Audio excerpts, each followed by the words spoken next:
Merci Nicolas ce soir et merci surtout à nos amis européens de s'être déplacés.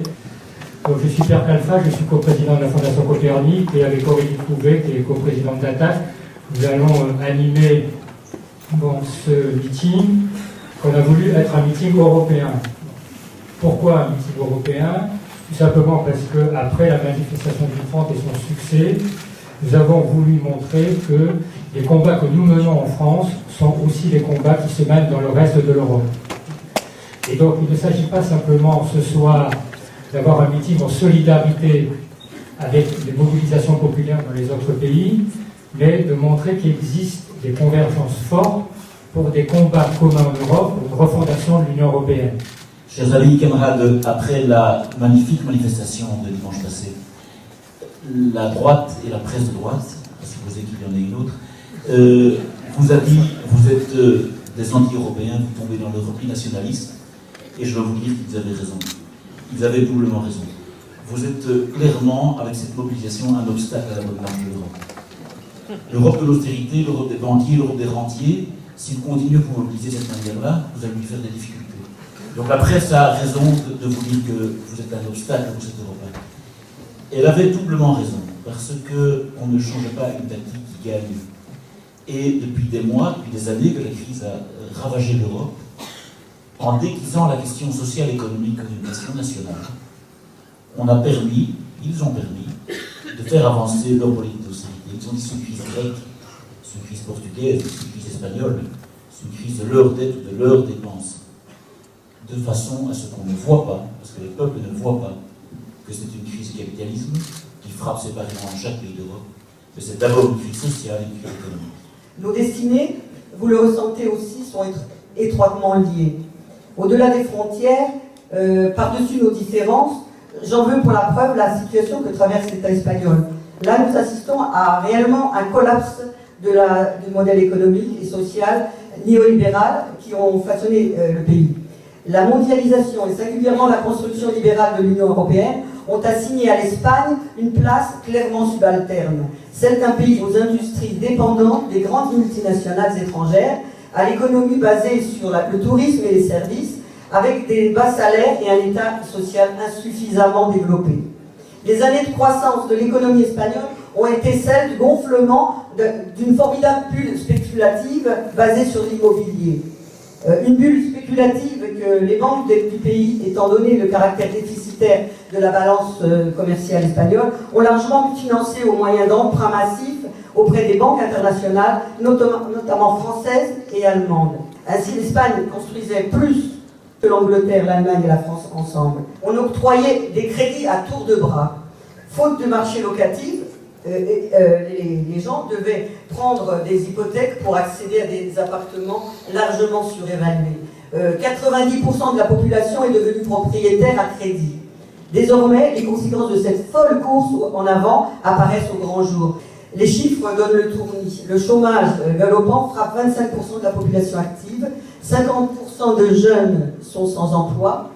La génération la mieux préparée de l'histoire du pays est vouée à l'immigration. 10 jeunes qualifiés quittent chaque jour la Catalogne.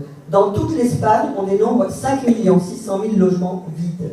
500 000 familles frappées par le chômage ont vu leur appartement saisi par les banques, auprès desquelles elles demeurent cependant endettées à vie. La Catalogne aussi, 24% des enfants vivent en situation de pauvreté. On a dans notre quartier des initiatives solidaires qui ramassent de la nourriture, qui cuisinent pour les familles qui ont des enfants et qui ne mangent pas. Il y a des gens qui sont des familles entières qui attendent la fermeture des supermarchés, qui attendent pour aller dans les poubelles. C'est la réalité, hein. À Barcelone, c'est ce que je vois. Se ha rescatado a bancos, se ha dado dinero público, dinero de todos los españoles a los bancos por valor de 200.000 millones de euros y sin embargo dicen que no hay dinero para la sanidad, que no hay dinero para los servicios sociales. Alors qu'en Espagne, on a renfloué les banques à hauteur de 200 000 milliards d'euros, on nous dit qu'il n'y a plus d'argent pour le système de santé. Además, lo que nos hemos encontrado es que se está atacando a la capacidad adquisitiva, al poder económico de de los profesionales. En 2 años hemos perdido un 30% de salario. Esto está suponiendo peores condiciones de vida para la mayoría de los trabajadores y trabajadoras, pero sobre todo que la gente muy cualificada abandone el país.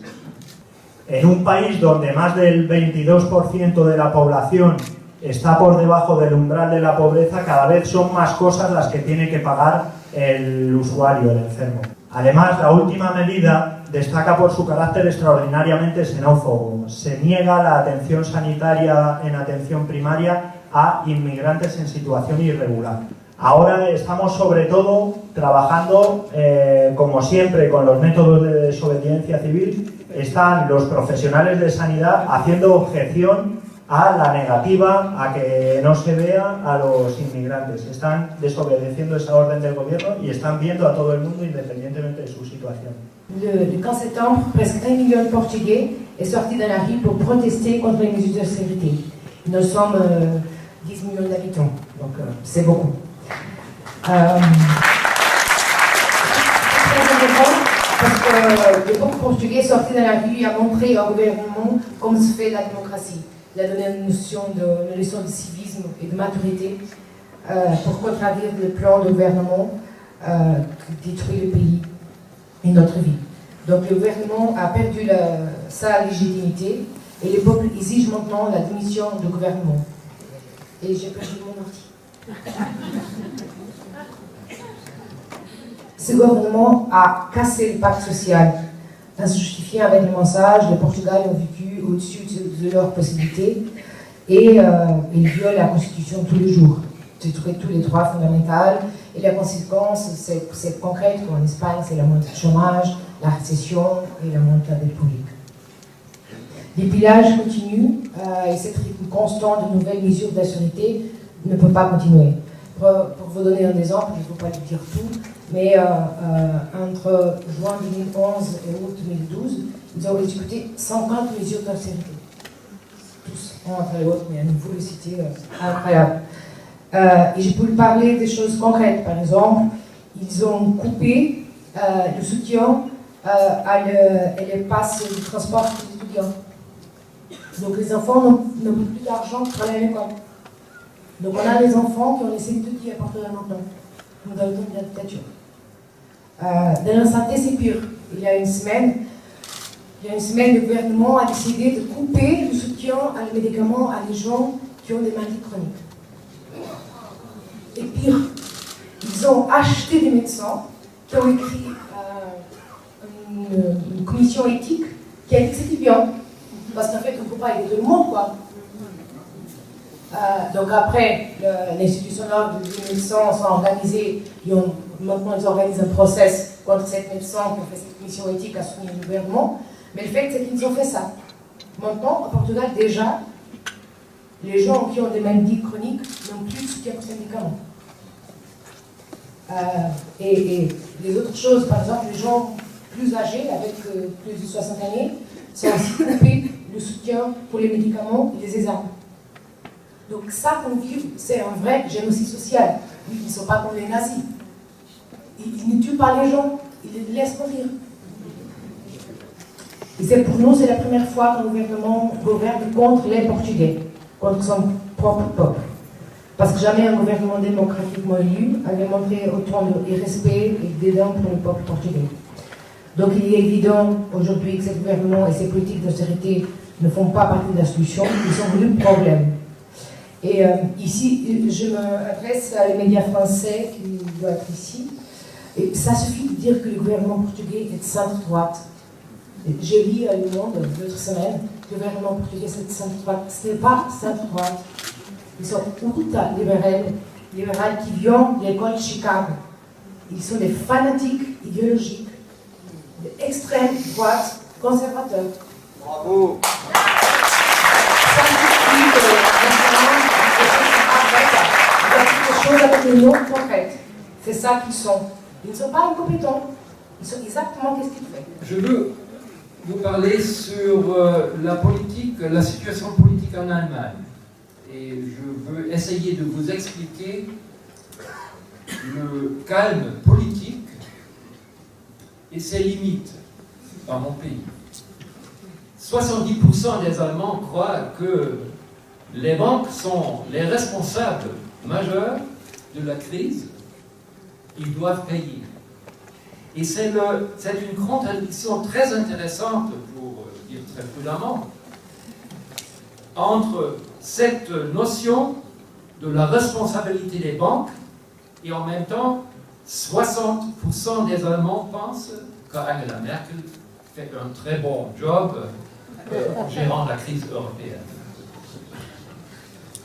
Dans cette situation, soit économique, soit politique, très ambiguë, il est crucial pour le gouvernement allemand de déclarer la crise d'une crise des dettes publiques des autres pays, qui n'ont pas fait leur devoir, tandis que nous, Allemands, on a fait le devoir.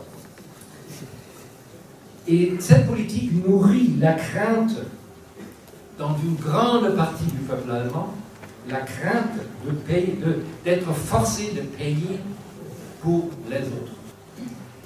Et cette crainte paralyse le débat sur la responsabilité de la politique allemande et les réformes urgentes dans l'Allemagne. Alors le calme dans l'œil du cyclone est moins durable qu'il se présente en ce moment, à mon avis.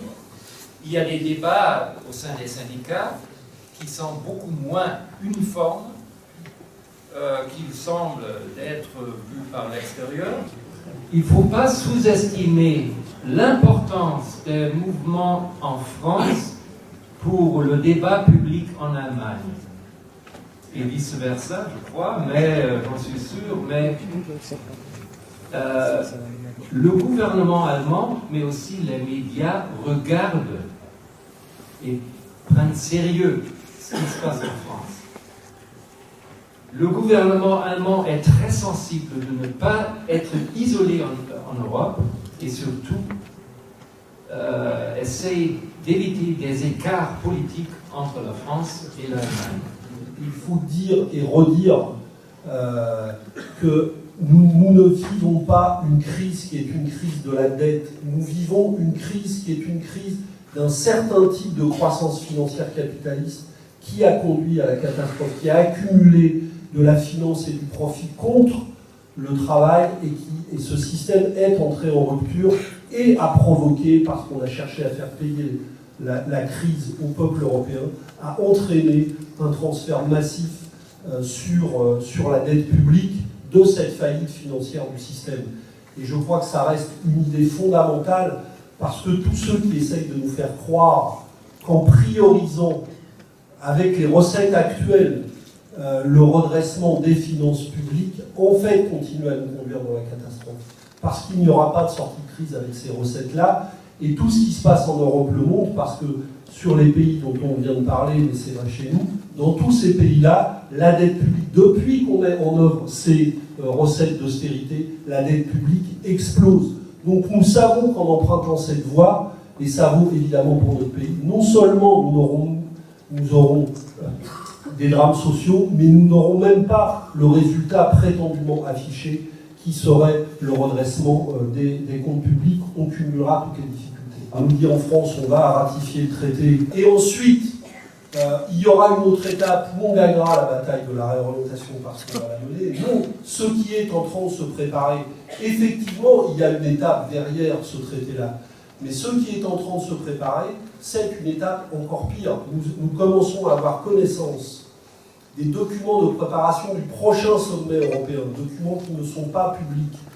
Ils sont en train de travailler effectivement à un nouveau traité qui va renforcer ce qu'ils appellent la coordination des politiques économiques et qui sera en vérité une confiscation supplémentaire d'un certain nombre de décisions avec l'harmonisation des politiques non seulement d'austérité mais de plus en plus de conditionnalité pour la déréglementation du marché du travail. Pourquoi nos élites, si on peut s'appeler comme ça, appliquent-elles ces politiques-là?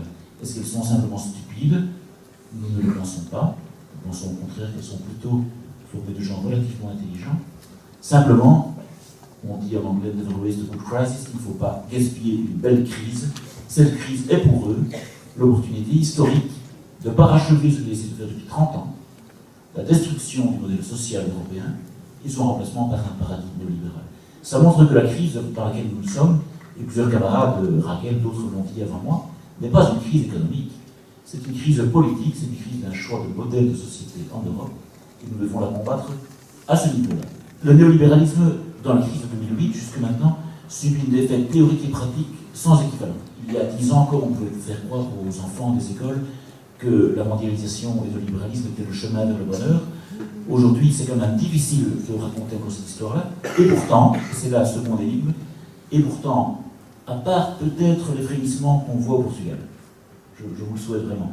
Mais sinon, depuis des années, on a des mobilisations sociales exceptionnelles, par leur nombre et par leur dimension, et pourtant, pas un gouvernement en Europe n'est venu au pouvoir avec un programme, une volonté de rupture avec la Troïka et avec l'austérité.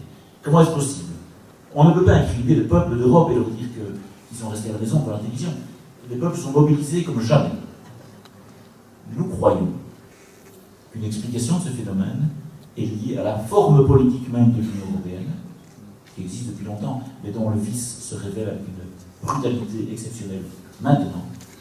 Cette forme, c'est que le pouvoir de décision est concentré à Bruxelles et à Francfort, pour le dire en une formule, et la résistance des peuples est là où sont les peuples. C'est là où on est, là où on travaille, dans sa ville, dans son quartier, dans son usine, qu'on peut résister. Les peuples d'Europe résistent séparément, ils sont battus séparément, et l'Union européenne continue d'imposer son pouvoir à partir de son pouvoir extrêmement centralisé. Notre enjeu aujourd'hui, c'est l'organisation et c'est l'articulation. Eh bien, très très prochainement, du 8 au 11 novembre à Florence, en Italie, dans le cadre du 10e anniversaire du premier Forum social européen, nous serons quelques milliers pour lancer officiellement ce processus de convergence et de construction des rapports de force. Donc le 11 novembre 2012, à Florence, nous lancerons ce processus de mobilisation et à une date à préciser, au mois de mai, je pense, et probablement à atteindre en Grèce, nous voudrions l'Alter-Summit, le sommet des alternatives européennes, qui serait un grand événement politique, médiatique et massif.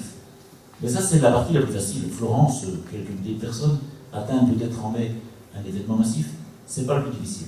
Le plus difficile, le plus important, c'est ce qui se passe entre Florence et Athènes. Ce sont 6 mois dans lesquels nous voulons qu'au plan local, au plan national, au plan régional, les luttes s'articulent partout en Europe autour d'un nombre limité d'objectifs politiques précis.